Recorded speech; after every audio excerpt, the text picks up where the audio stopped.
Hello and welcome to SPMIS Academy. Today we'll analyze important newspaper articles of 8th August 2025. Please note you can download the PDF version of today's newspaper analysis by clicking the link given in the comment section. This is the list of the topics that we'll be discussing from today's newspaper.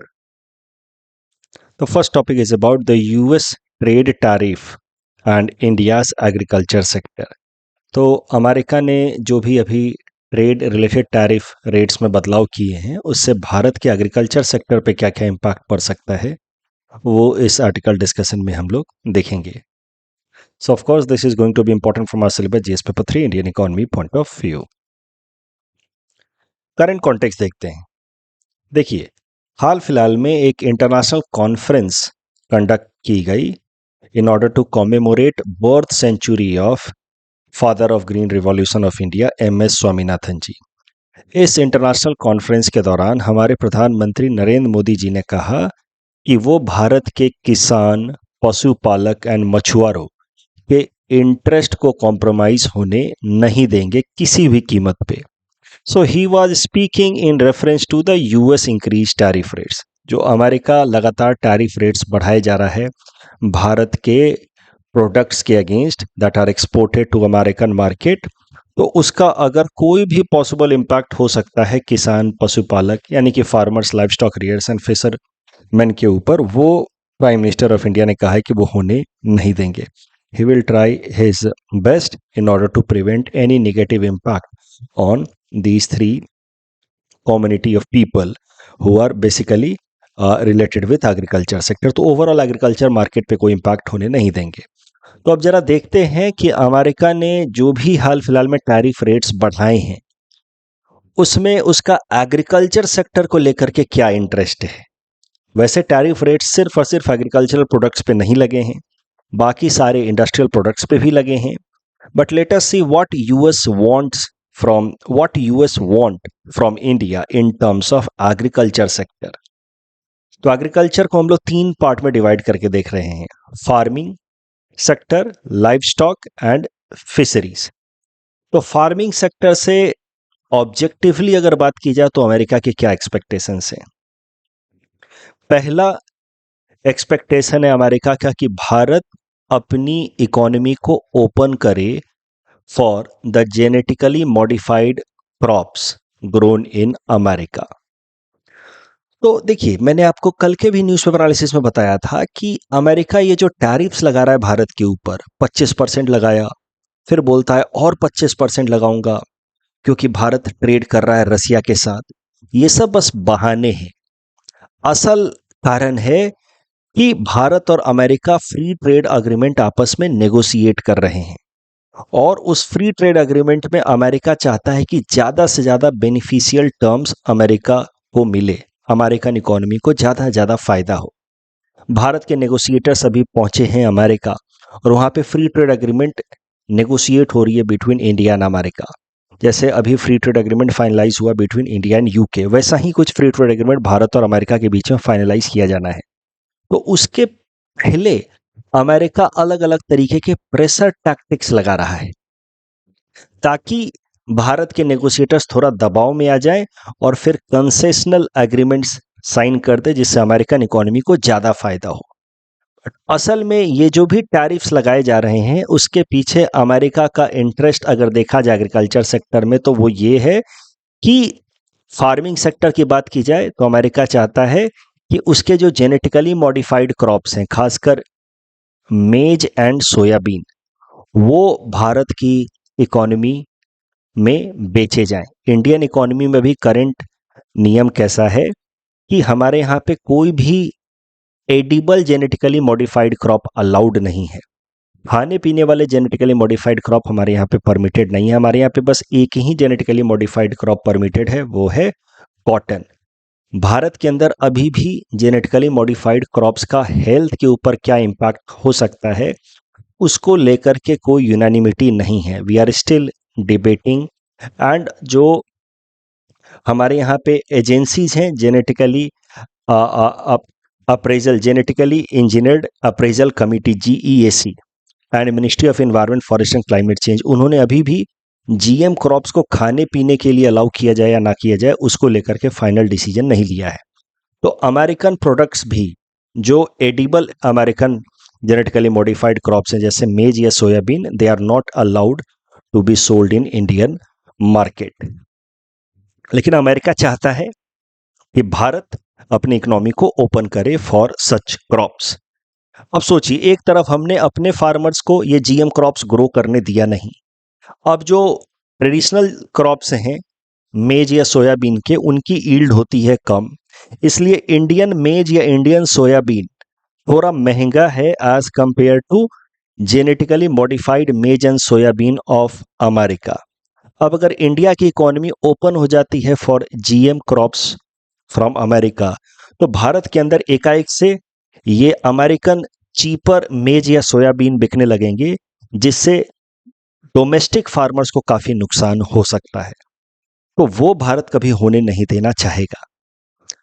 ये जो पहला interest America का है from India, that is that India should allow its GM crop that is maize and soybean to be sold in Indian market. जो दूसरा उसका interest है वो ये है कि भारत एथेनॉल इंपोर्ट करे from America, specially ethanol produced from its genetically modified maize. आपको एक बात पता है कि भारत के अंदर एथेनॉल का इस्तेमाल किया जा रहा है for blending with petrol. Bharat के अंदर E20 पेट्रोल बेचे जा रहे हैं नेशन वाइड। E20 जो लक्ष्य था वो अचीव कर लिया गया है as per national biofuel policy 2025। तो भारत के अंदर अभी एथेनॉल प्रोडक्शन पे बहुत ज़्यादा ध्यान दिया जा रहा है, लेकिन भारत की अभी जो मौजूदा पॉलिसी है वो ये है कि जो भी एथेनॉल ब्लेंडिंग पर्पस के लिए इस्तेमाल किया जाएगा विद पेट्रोल, वो डोमेस्टिकली ग्रोन होना चाहिए फ्रॉम डोमेस्टिक शुगर केन मेज या राइस। अमेरिका चाहता है कि अमेरिका में प्रोड्यूस किया हुआ ethanol specially from their genetically modified maize should be sold in India, क्योंकि उनका एथेनॉल अगेन सस्ता होगा, क्योंकि उनका मेज सस्ता है, क्योंकि उनका मेज जेनेटिकली मॉडिफाइड है। जेनेटिकली मॉडिफाइड क्रॉप्स की ईल्ड ज़्यादा होती है, वो कम एरिया में भी ज़्यादा क्रॉप प्रोडक्शन सपोर्ट करते हैं। तो जो जेनेटिकली मॉडिफाइड मेज अमेरिका का है, उससे प्रोड्यूस होने वाला एथेनॉल भारत में इंपोर्ट हो, ऐसा अमेरिका चाहता है। और इस कारण से टैरिफ रेट्स लगा रहा है 25%, 50%। ऐसा भी हो सकता है कि 2-3 दिनों में डोनाल्ड ट्रंप बोले कि हम 500% लगाएंगे इंपोर्ट ड्यूटी इंडिया के ऊपर, just to pressurise Indian negotiators. तो ये फार्मिंग सेक्टर को लेकर के अमेरिका का एक्सपेक्टेशन है। डेयरी सेक्टर की अगर बात की जाए तो of course America wants India to open its market for US dairy product, और भारत अपने फार्मर्स के इंटरेस्ट को प्रोटेक्ट करने के लिए डेयरी सेगमेंट को काफ़ी क्लोज रखता है। India opposes import of milk, powder, butter, oil, cheese from foreign country. जैसे ऑस्ट्रेलिया, न्यूजीलैंड भी काफ़ी टाइम से चाहते हैं कि इंडियन मार्केट को ओपन किया जाए for their milk and other dairy products, लेकिन भारत ऐसा होने नहीं देता है। और उसके लिए भारत ने 2 बैरियर्स अपनाए हैं। टैरिफ बैरियर्स, इंपोर्ट ड्यूटी काफ़ी बढ़ाई हुई है, जैसे चीज़ आइटम्स पे 30%, बटर पे 40%, मिल्क पाउडर पे 60%। और एक नॉन टैरिफ बैरियर भी लगाया भारत ने। मेनली नॉन टैरिफ बैरियर ये है कि भारत ने, नॉन टैरिफ बैरियर मतलब barrier in trade apart from import and export duty, उनको कहा जाएगा नॉन टैरिफ बैरियर। तो non tariff barrier dairy sector में एक जो मेजर लगाया हुआ है भारत ने, वो ये है कि भारत ने कंडीशन रखी है कि हम सिर्फ उसी डेयरी प्रोडक्ट को इंपोर्ट होने देंगे जिस डेयरी प्रोडक्ट को उन कैटल से प्रोड्यूस किया है जो कैटल वो फीड ना खाती हो जिस फीड में कोई दूसरा एनिमल प्रोडक्ट का ऑर्गन या टिश्यू मिक्स किया हुआ है। तो ये क्या बात है, थोड़ा ध्यान से समझिए, फिर पढ़ भी लेंगे। भाई अमेरिका में, ऑस्ट्रेलिया या न्यूजीलैंड में जो कैटल्स होते हैं उनको जो चारा खिलाया जाता है, उस चारे के अंदर कुछ एक्स्ट्रा सप्लीमेंट्स डाल दिए जाते हैं जिसमें दूसरे एनिमल्स के इंटरनल ऑर्गन्स या टिश्यूज मिलाए होते हैं, जिसको खा करके कैटल्स की यील्ड बढ़ जाए, ओवरऑल उनका जो डेयरी यील्ड है वो बढ़ जाए। बट भारत ने ये कंडीशन लगाई हुई है कि हम ऐसे कैटल्स के द्वारा प्रोड्यूस किए गए डेयरी प्रोडक्ट्स को अपने देश में इंपोर्ट नहीं होने देंगे। तो ये एक तरीके का non tariff barrier, import duty तो नहीं है बट एक कंडीशन है। अब ज़्यादातर जो अमेरिकन कैटल्स हैं वो इसी तरह का फीड खाते हैं, न्यूजीलैंड ऑस्ट्रेलियन कैटल है वो यही फीड खाते हैं। So that is a kind of trade barrier with respect to dairy sector. India mandates that imported dairy products must not come from animal fed on the formulations produced from internal organs and tissues of other animals. And this limits US dairy products access to Indian market. तो हम चाहते हैं basically vegetarian feed हो cattles का। और तीसरा है with respect to fishery sector. अब फिशरी सेक्टर का कैसा है कि फिशरी सेक्टर में मेनली इंडिया खूब एक्सपोर्ट करता है अमेरिकन मार्केट को। इंडिया सी फूड एक्सपोर्ट अगर देखा जाए नंबर्स में तो it is $2.48 billion in the year 2024। Mainly जो फिशरीज में हम एक्सपोर्ट करते हैं वो है फ्रोजन श्रिम्प। अभी अमेरिका चाहता है कि उसकी जो लोकल फिशरी सेक्टर है उसको बूस्ट मिले, तो दुनिया भर के बाकी जगहों से जो फिशिंग एक्सपोर्ट आता अमेरिका में वो थोड़ा कम हो। इसी कारण से उन्होंने टैरिफ रेट्स को बढ़ाने का फैसला किया है। ये जो 50% टैरिफ रेट्स है by the US administration, it is mainly brought with the intention of supporting the local fisheries farmers in America. But इससे भारत के फिशरमैन को नुकसान हो सकता है जो खूब एक्सपोर्ट करते हैं अमेरिकन मार्केट में, specially fisherman from Andhra Pradesh, Gujarat, Orissa and Tamil Nadu जो फ्रोजन श्रिम्प एक्सपोर्ट करते हैं टू द अमेरिकन मार्केट। एक और नुकसान हो सकता है कि भारत के ऊपर तो 50% इंपोर्ट ड्यूटी लगा दिया, लेकिन भारत के अलावा और भी कुछ देश हैं जो फिशरीज प्रोडक्ट एक्सपोर्ट करते हैं अमेरिका में, जैसे चिली, इक्वाडोर, इंडोनेशिया, वियतनाम। उनके ऊपर टैरिफ रेट्स 10 से 20% ही है। So now they will have a competitive advantage over India. So in coming days, because of this 50% tariff rates by the US, India's seafood sector may face a loss to the tune of 24,000 crores. That is an estimation as per experts. इस topic discussion के basis पे prelims practice question है। Please attend this question and submit the answer in the comment section. ऐसा सवाल आपसे पूछा जा सकता है कि the demand of the US for greater market access in Indian agriculture and allied sector poses a complex challenge for domestic farmers and policy autonomy. Discuss. सरल भाषा में बोल रहा है कि क्यों अमेरिका हमारे ऊपर ये दबाव बना रहा है, अमेरिका क्या चाहता है वो आप बताइए। आपको मैंने बताया है कि कुछ प्रश्नों में, इकोनॉमी वगैरह के प्रश्नों में अगर आप सही डेटा के साथ शुरुआत करें तो आपको फायदा हो सकता है। तो आप भारत और अमेरिका के बीच में जो एग्रीकल्चर रिलेटेड ट्रेड रिलेशन है उसके डेटा याद कर लीजिए।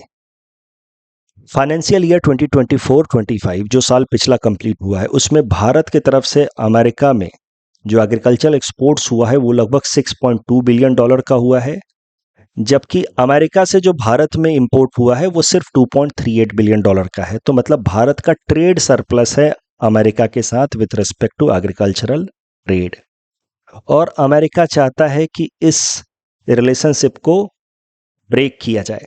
जो एक्सेसिव ट्रेड सरप्लस है लगभग $3.5 बिलियन का, उसको चेंज किया जाए, इस बैलेंस को ब्रेक किया जाए। और इसी कारण से अमेरिका ने 50% टैरिफ रेट्स का अनाउंस किया है। This 50% tariff is not only on agricultural products but also on agriculture products, उसके अलावा भी बाकी प्रोडक्ट्स पे हैं। एग्रीकल्चर सेक्टर में अमेरिका के मेन एक्सपेक्टेशंस आपको बताने हैं, फार्मिंग सेक्टर में है, डेयरी सेक्टर में है, फिशरीज में है। तो फिर कंक्लूजन में आपको ऐसा लिखना है कि भारत को एक open trade openness in trade relations with America explore करना चाहिए। India must not compromise on the food security and livelihood of its own farmers in its own agriculture sector. Next topic is again related with this idea only, थोड़ा अलग तरीके से discuss करेंगे but idea वही है। यहाँ पे हम लोग सिर्फ एग्रीकल्चर सेक्टर से रिलेट नहीं करेंगे। We will be talking about overall the US tariff abuse against India and what should be India's response. तो एक जेनरिक प्रश्न भी तो आ सकता है। पहला जो टॉपिक था that was more about agriculture sector between India and US. एक जेनरिक सवाल भी तो आ सकता है कि ओवरऑल ये जो ट्रेड अब्यूज कर रहा है, टैरिफ रेट्स का अब्यूज कर रहा है अमेरिका, उससे भारत के ऊपर क्या असर पड़ सकता है और भारत का कैसा रिस्पॉन्स होना चाहिए। Again important for syllabus GS paper 3 Indian economy point of view. तो आपको पता ही है कि under Donald Trump's executive order, who is currently US president, the US has decided to put an additional 25% tariff on Indian products entering US. तो 25% तो tariff rates uniform है और 25% लगा दिया for India's trade with Russia. Total tariff हो गया 50% का। ये जो दूसरा एडिशनल 25% टैरिफ रेट है, इसके लिए 21 दिन का विंडो दिया गया। ये 21 दिन का विंडो बस नौटंकी है, ड्रामा है, भारत के नेगोशिएटर्स के ऊपर दबाव बनाने के लिए। अब जो तमाम गुड्स भारत एक्सपोर्ट करता अमेरिका में, right from T shirts to turmeric to diesel to diamond, everything will be impacted. अब अगर ओवरऑल आप ट्रेड देखें, एग्रीकल्चर में तो भारत का ट्रेड सरप्लस है ही अमेरिका के साथ। अगर ओवरऑल ट्रेड भी देखें तो US is India's largest trading partner. Bharat का सबसे ज्यादा ट्रेड किसी देश से होता है तो वो है अमेरिका। अगर साल 2024 की बात की जाए तो लगभग 129 बिलियन डॉलर का ट्रेड हुआ है भारत और अमेरिका के बीच में, जिसमें से अमेरिका ने भारत में 41 बिलियन डॉलर के आसपास का एक्सपोर्ट किया और भारत ने अमेरिका में 87 बिलियन डॉलर का एक्सपोर्ट किया है। तो मतलब भारत का ट्रेड सरप्लस लगभग 46 बिलियन डॉलर का है हर साल। मतलब अमेरिका से ट्रेड करके हम लोग 46 बिलियन डॉलर के आसपास अर्न करते हैं, जो हमारे फॉरेक्स रिजर्व को सपोर्ट करता है। अब जब इतना ज्यादा टैरिफ रेट्स बढ़ा दिया गया है तो उसका इम्पैक्ट क्या होगा? उसका इम्पैक्ट हो सकता है भारत का ऑफकोर्स एक्सपोर्ट डिक्लाइन होगा, not just in agriculture but other sectors as well. जब एक्सपोर्ट डिक्लाइन होगा तो देश के अंदर डॉलर की अवेलेबिलिटी कम होगी तो रुपया और कमजोर होगा। That will lead to weakening of rupee, depreciation of rupee, and foreign investors का भी कॉन्फिडेंस हमारी इकोनॉमी में कम होगा। एक्सपर्ट्स का मानना है कि भारत का जीडीपी लगभग 0.5% तक नीचे जा सकता है। मतलब 6.5% इज एस्टिमेटेड बट इट में go below 6% because of US tariff abuse against India. कारण क्या है अमेरिका के इस एक्शन के पीछे? क्या क्या कारण हो सकते हैं? क्यों अमेरिका इस तरीके से एब्रप्ट फैसले ले रहा है भारत के अगेंस्ट? तो उसमें एक कारण बताया जा रहा है स्ट्रैटेजिक फ्रस्ट्रेशन। सिर्फ इकोनॉमिक लक्ष्य नहीं है, एक तो लक्ष्य है ही कि अमेरिका को जो ट्रेड इम्बैलेंस है भारत के अगेंस्ट वो थोड़ा सा उसको बैलेंस करने में फायदा मिले, बट उसके अलावा एक और कारण बताया जा रहा है स्ट्रैटेजिक फ्रस्ट्रेशन। देखिए, डोनाल्ड ट्रंप ने जब सीज फायर का अनाउंस कर दिया अपने तरफ से कि हमने भारत और पाकिस्तान के बीच में सीज फायर करवा दिया है, तो उससे डोनाल्ड ट्रंप को लगा था कि उसका ग्लोबल पॉलिटिक्स में बड़ा प्रेस्टीज बढ़ेगा कि देखिए एक मेजर वॉर को हमने अवॉइड करा दिया। But India rejected any interference of US in cease fire declared between India and Pakistan. इससे डोनाल्ड ट्रंप का कहीं ना कहीं जो एक गोल था, project himself as a peace mediator leader across the world, वो गोल उसका डिफीट हो गया। So he resents this, he resents India's denial of US role in India Pakistan cease fire.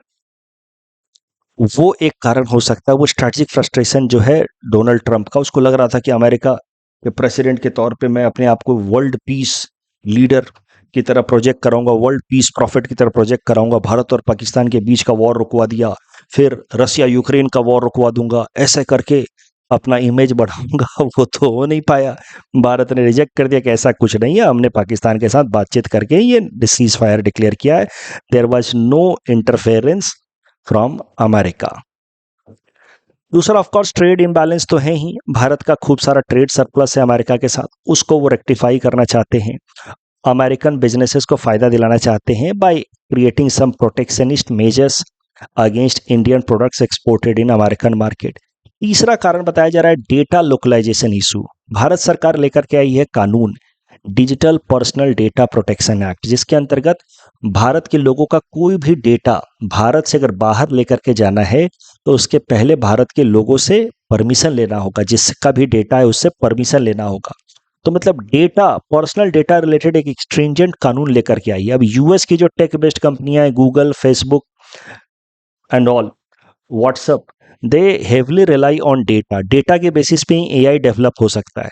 Now these companies are very upset about India's new law which heavily emphasizes on data localization. तो उसका भी कहीं ना कहीं frustration दिख रहा है इस पर्टिकुलर टैरिफ के फॉर्म में। End of course Russian oil purchase, तो अमेरिका और रसिया के बीच में कहीं ना कहीं एक टसल तो है ही।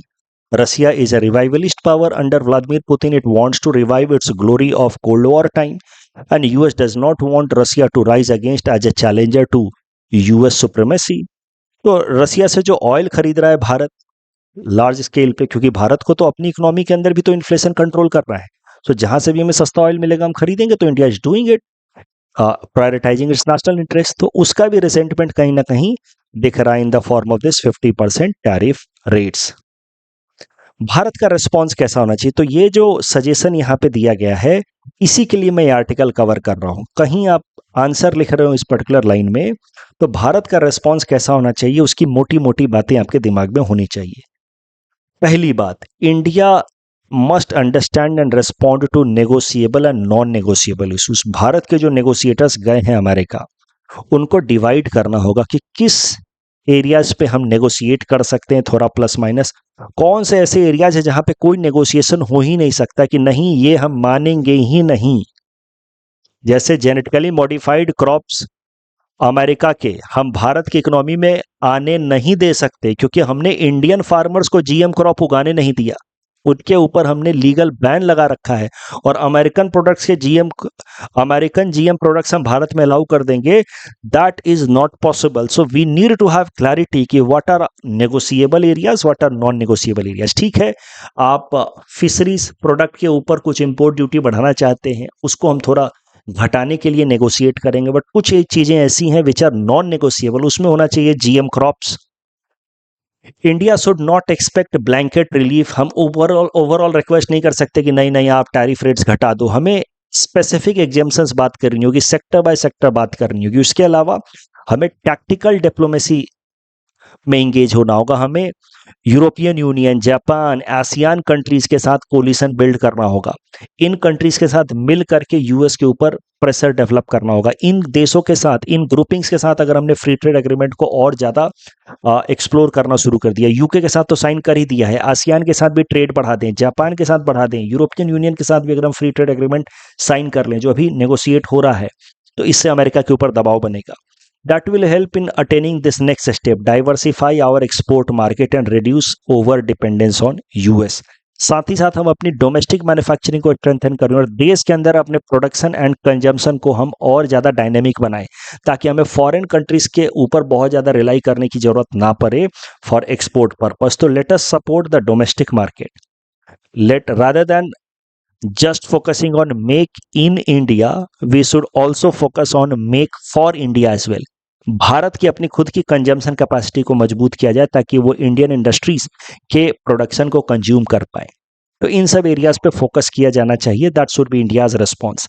Of course Indian negotiators should not panic, we should take this as a moment to reset our foreign policy, we need not to cower down. Donald Trump लगाते रहेंगे 50%, 500%, करने दीजिए उनको, but we need to focus on what we actually want to achieve out of this.